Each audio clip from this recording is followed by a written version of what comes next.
এই যে দেখুন, ছোট বোন ভাইয়ের বাড়িতে এসেছে তার বাবার চিকিৎসার টাকা নেওয়ার জন্য। আর এসে দরজার নক করলো করে হাঁটু গেড়ে দরজার সামনে বসে পড়লো। এমন অবস্থায় ভাবি এসে দরজা খুলে দেখে তার ননদ হাঁটু গেড়ে বসে আছে। তখন এই ছোট মেয়েটি তার ভাবির হাতে একটা চিঠি ধরিয়ে দিল। আর এমন সময় দেখুন ভাইও চলে আসলো, এসে দেখতে পেলো তার ছোট বোন হাঁটু গেড়ে বসে আছে। তখন বোনকে উঠিয়ে জিজ্ঞেস করলো যে তোমার কি হয়েছে, তুমি কাঁদছো কেন? তখন ভাবি দেখুন ভাইকে সে চিঠিটা দিল এবং ভাই সে চিঠিটা পড়লো। আর চিঠিতে লেখা ছিল, ভাইয়া তুমি তো অনেকদিন আমাদের খোঁজ খবর নাও না, গ্রামের বাড়িতে যাও না, বাবা অনেক অসুস্থ, বাবার চিকিৎসার জন্য অনেক টাকা লাগবে। তখন এই ভাইটি চিঠিটা পড়ে দৌড়ে ঘরের ভিতর চলে যায়। আর এদিকে ভাবি ছোট ননদকে সান্ত্বনা দিতে থাকে।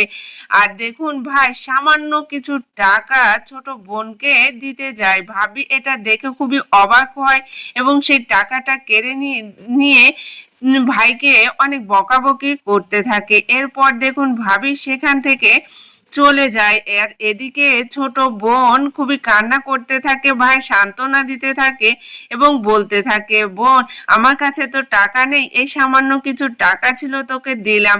এরপর ভাবি দেখুন সে ঘর থেকে দৌড়ে আসে অনেকগুলা টাকা নিয়ে এবং ননদকে দেয় আর বলতে থাকে, তুমি এই টাকাগুলো নিয়ে যাও, তোমার বাবার চিকিৎসা করো, আরো যদি লাগে আমি আরো দেব।